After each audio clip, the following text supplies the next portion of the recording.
മലബാറിലെ മാമൻ കല്യാണം ആലോചിച്ച് പോവാത്ത ഒരു തരി അതെ ഒരു പെണ്ണും ആ ജനറേഷന്റെ ജാതകത്തില് ഇവന്റെ അമ്മയ്ക്ക് തീരെ വിശ്വാസമല്ല. എനിക്കും അത്ര വലിയ താല്പര്യമൊന്നുമില്ല ജാതകത്തിൽ. ചരട് കാണുന്നുണ്ടല്ലോ അല്ലെ? ഈശ്വര വിശ്വാസമാണ് ആൾക്കാര്. അത് മനീഷ് അറിയാം ജാതകത്തെ വിശ്വാസമുള്ള നാട്ടിലുള്ള ഷോവനിസ്റ്റ് ആയിട്ടുള്ള സെക്സിസ്റ്റ് ആയിട്ടുള്ള ഒരു സ്ത്രീകളെ സൂപ്പർഫിഷ്യൽ ലെയറിൽ മാത്രം ഈ ശാരീരിക അളവുകോലുകൾ വെച്ച് മാത്രം കാണുന്ന വിലയിരുത്തുന്ന ഒരു ചെറുപ്പക്കാരൻ. എം മോഹൻ എന്നുള്ള സംവിധായകൻ, 2 മരുമക്കൾ. എന്ന് പറയാനും പറ്റില്ല. ഞാൻ നെപ്പോ കസിന നെപ്പോ കിഡല്ല. ഇവൻ നെപ്പോ കിഡ്, ഇതെന്റെ നെപ്പോ അങ്കിൾ. അപ്പൊ ഈ ഒരു ഇൻസ്റ്റാഗ്രാം ജനറേഷൻ വന്നതിന് ശേഷം എന്ന് വെച്ച് കഴിഞ്ഞാൽ ഏറ്റവും വൈബിളുള്ള, ഇപ്പം അച്ഛൻ മകൻ എന്നൊക്കെ നമ്മൾ എനിക്ക് തോന്നുന്നു ഇഷ്ടം മുതലുള്ള കുറെ സിനിമ നോക്കിയാൽ അച്ഛൻ മകൻ കോംബോയാണ് ഒരു ഹെവി ആയിട്ട് വരുന്നത്.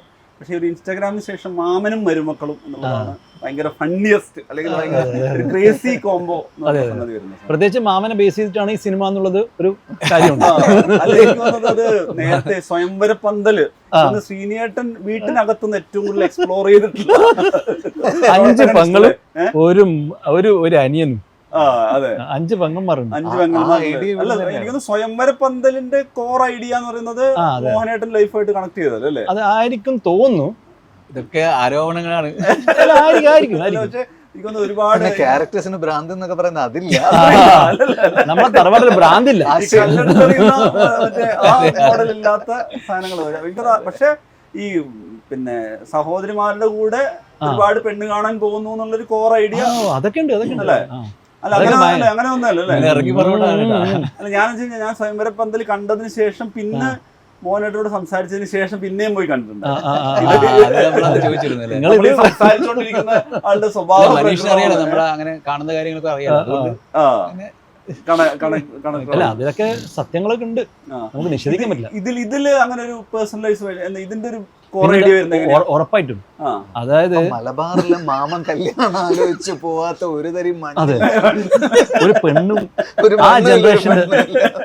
അതായത് കഴിഞ്ഞ വിനീത് എനിക്ക് ഓർമ്മയില്ല, ഞാൻ കഴിഞ്ഞ ഒരു ഇന്റർവ്യൂവിൽ തന്നെ ആ ഫാമിലിയിൽ നിന്ന് തന്നെ പടം കാണാൻ വലിയ അതെ ഒരുപാട് ആളുകൾ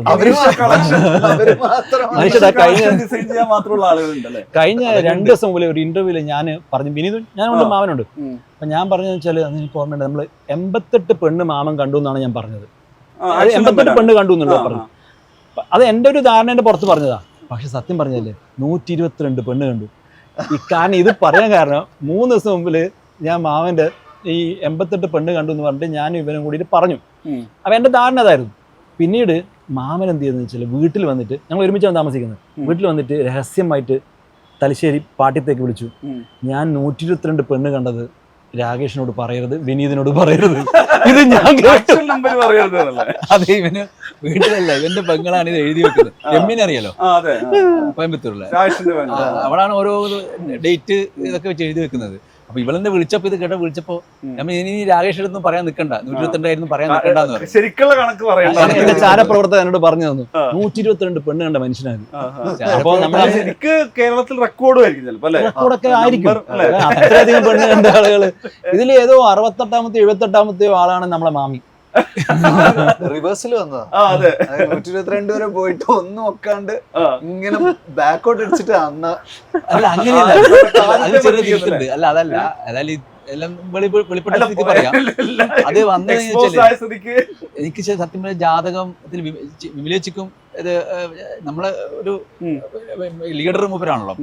അപ്പൊ ജാതകത്തില് ഇവന്റെ അമ്മയ്ക്ക് തീരെ വിശ്വാസമല്ല. എനിക്കും അത്ര വലിയ താല്പര്യമൊന്നുമില്ല ജാതകത്തിൽ. ചരട് കാണുന്നുണ്ടല്ലോ അല്ലെ? ഈശ്വര വിശ്വാസമാണ് ആൾക്കാര്. അത് മനീഷ് അറിയാം ജാതകത്തെ വിശ്വാസമുള്ളതായിരുന്നല്ലേ. അപ്പോഴേ സംഭവിച്ചെന്ന് വെച്ചാല്, ഇപ്പം ഞാൻ കല്യാണം കഴിച്ച ഷീനയുണ്ടല്ലോ, ഷീന അവിടെ നാസിക്കിലായിരുന്നു. അപ്പോൾ ഒരു ദിവസം അവിടെ അച്ഛൻ വിളിച്ചിട്ട്, അമ്മമാരെ വിളിച്ചിട്ട് ജാതകം ചോദിച്ചു. അപ്പൊ എനിക്ക് ദേഷ്യം, ഞാൻ അങ്ങനെയാണ് പോട്ടെ എന്ന് പറഞ്ഞു. അങ്ങനെ സ്റ്റോപ്പ് ചെയ്തു. എന്നിട്ട് നമ്മളെയൊക്കെ വണ്ടി ഫ്രണ്ടിന് ശശിയേട്ടൻ നമ്മളെ വണ്ടിയൊക്കെ മൂപ്പര എടുക്കുന്നത്, ഞാൻ അറിയാണ്ട് ശശിയേട്ടൻ ജാതകം അയച്ചു കൊടുത്തു. പിന്നെ കുറേ 2 ആഴ്ചയ്ക്ക് ശേഷം 2-3 ആഴ്ചയ്ക്ക് ശേഷം വീണ്ടും അവർ ജാതകം ഒത്തുന്ന വഴി തിരിച്ചു വിളിച്ചു. യഥാർത്ഥത്തിൽ എൻ്റെ ജാതകം ഡ്യൂപ്ലിക്കേറ്റ് ജാതകമാണ്, എനിക്ക് ജാതകമില്ല. കാരണം നമ്മൾ 8 പേരാണല്ലോ, അപ്പോൾ അതിൽ 8ാമത്തെ ഞാനാണ്. 7 പേർക്കും ജാതകമുണ്ട്, ലാസ്റ്റത്തെ എനിക്ക് ജാതകമില്ല. അപ്പോൾ എൻ്റെ ജനനത്തീയതും ആർക്കും അറിയില്ല. കാരണം ഒരുവിധം കാര്യങ്ങൾ ഓർമ്മിച്ച് വെക്കുന്നത് ഇവരുടെ അമ്മയാണ്. മിസ്റ്ററിയാണ്. അതായത് ഇതിപ്പോ ഇല്ല 122 പെണ്ണ് കണ്ടിട്ടു ഒന്നും സെറ്റ് ആവാതെ അപ്പൊ തിരിച്ചു പോയതാണ്. അങ്ങനെയാണ് ഞങ്ങൾക്ക് മനസ്സിലായത്. അല്ലാതെ ആണ്. അത് സത്യമല്ല, അത് വേണമെങ്കിൽ ചോദിച്ചറിയാം. അപ്പം സംഭവിച്ചതെന്ന് വെച്ചാല് ഞാൻ എന്നിട്ട് ഇവന്റെ രമ്യ ഉണ്ടല്ലോ, രമ്യക്ക് ഇങ്ങനെ നിരന്തരം ഇങ്ങനെ ആലോചനകൾക്ക് വരുന്നില്ല ദുബായിന്ന് വിദേശത്തുള്ള ആൾക്കാർ. അപ്പൊ അങ്ങോട്ട് നമുക്ക് എല്ലാം നയിച്ചയക്കാൻ വലിയ താല്പര്യമില്ല. അങ്ങനെ ഒരു ദിവസം ഞാൻ ഇവിടെ ജാതകം എടുത്ത് ആരും വേണ്ടി ജോത്സ്യന്റെ അടുത്ത് പോയി. അപ്പൊ എൻ്റെ അടുത്ത് എനിക്ക് പരിചയമുള്ള ജോത്സ്യൻ, നിങ്ങളെ ജാതകം, എനിക്ക് ജാതകമില്ല. അപ്പോൾ എൻ്റെ നക്ഷത്രം വെച്ചിട്ട് മൂപ്പര് എന്നോട് എപ്പോഴെങ്കിലും ആവശ്യം വരും, പെണ്ണ് കാണുന്ന സമയത്ത് ആവശ്യം വരുന്നത്, അന്നേരം എനിക്കൊരു ജാതക കുറിപ്പ് ഉണ്ടായി തന്നു. അത് വെച്ചിട്ടാണ് പിന്നെയുള്ള കളികൾ ആവശ്യം വന്നുള്ളത്.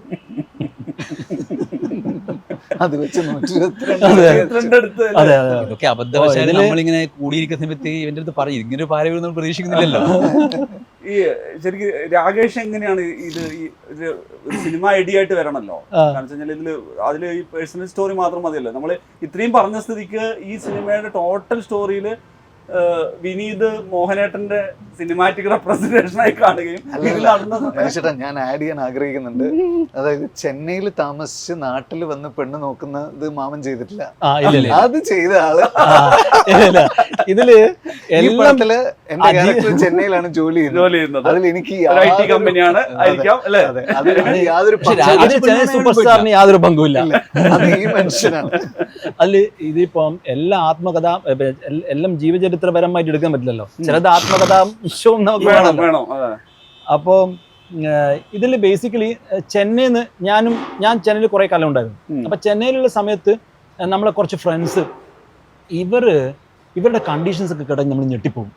അതായത് എൻ്റെ ഒരു ഫ്രണ്ട് ഉണ്ട്, അവൻ ഈ പിന്നെ സിനിമയും ഇതൊക്കെ കണ്ടിട്ട്, സിനിമ എന്ന് പറയുന്ന എല്ലാത്തരം സിനിമയും, നോർമൽ സിനിമയും പോൺ സിനിമയും എല്ലാം കണ്ടിട്ട് ഈ പെൺകുട്ടികളെ പറ്റിയിട്ട് അവനൊരു ധാരണ, അപ്പോൾ പെൺകുട്ടികൾ ഇങ്ങനെയായിരിക്കണം, അത് ഈ ശാരീരികമായ അളവുകോലുകൾ വെച്ചിട്ടാണ്. അപ്പം ഈ ഇതുപോലെ ആയിരിക്കണം എൻ്റെ ഭാര്യ, അല്ലാണ്ട് ക്വാളിറ്റിയോ ഒന്നുമല്ല. ഇവരുടെയൊക്കെ കണ്ടീഷൻസ്, അങ്ങനെ ഒരുപാട് കണ്ടീഷൻസ് ഉള്ള കുറച്ച് ഫ്രണ്ട്സ് എനിക്കുണ്ടായിരുന്നു. മൂക്ക് ഇങ്ങനെയായിരിക്കണം, ഈ പിന്നെ കവിള് ഇങ്ങനെയായിരിക്കണം, തടി ഇങ്ങനെയായിരിക്കണം, അങ്ങനെയായിരിക്കണം, ഇങ്ങനെയായിരിക്കണം. ഇതിൻ്റെ പുറകെ ഈ ഫാമിലി വെക്കുന്ന കണ്ടീഷൻസ് വേറെ. അതായത് കെട്ടാൻ പോകുന്ന പെണ്ണിന് അനിയത്തിമാരൊന്നും ഉണ്ടാകാൻ പാടില്ല, ഇതൊരു കണ്ടീഷനാണ്. കാരണം എന്ന് വെച്ചാൽ കെട്ടിക്കഴിഞ്ഞാൽ ഈ അനിയത്തിമാരുടെ കല്യാണമൊക്കെ നോക്കണം. ഇങ്ങനെ ഒരുപാട് 100 കണ്ടീഷൻസ് വെച്ചിട്ട് നമ്മുടെ നാട്ടിലൊരു വിവാഹം എന്ന് പറഞ്ഞൊരു പ്രോപ്പറായിട്ട് എന്നല്ല നടക്കുന്നത്, ഇതുപോലത്തെ കണ്ടീഷൻസിലാണ്. അങ്ങനെ ഇങ്ങനെ എന്നൊക്കെ പറഞ്ഞാൽ, അപ്പോൾ ഇതുപോലത്തെ 2 സുഹൃത്തുക്കൾ ഉണ്ടായിരുന്നു എനിക്ക്. ആ സമയത്ത് മാമൻ്റെ കുറേ കഥകളും പണ്ട് ഉണ്ടായിരുന്നു. മാമൻ ഇങ്ങനെ ഒരുപാട് കാലത്തോളം ഇങ്ങനെ പെണ്ണ് നോക്കി നമ്മളെ പണ്ടത്തെ ഏതോ ഒരു മൈൻഡിലുണ്ട്. അപ്പോൾ അങ്ങനെ ഒരു എന്താ പറയുക, ഒരു നാട്ടിലുള്ള ഷോവനിസ്റ്റ് ആയിട്ടുള്ള, സെക്സിസ്റ്റ് ആയിട്ടുള്ള ഒരു പിന്നെ സ്ത്രീകളെ പിന്നെ സൂപ്പർഫിഷ്യൽ ലെയറിൽ മാത്രം ഈ ശാരീരിക അളവുകോലുകൾ വെച്ച് മാത്രം കാണുന്ന, വിലയിരുത്തുന്ന ഒരു ചെറുപ്പക്കാരൻ, അങ്ങനെ ഒരു ക്യാരക്ടർ അങ്ങനെ എല്ലായിടത്തുനിന്നും കിട്ടിയതാണ്.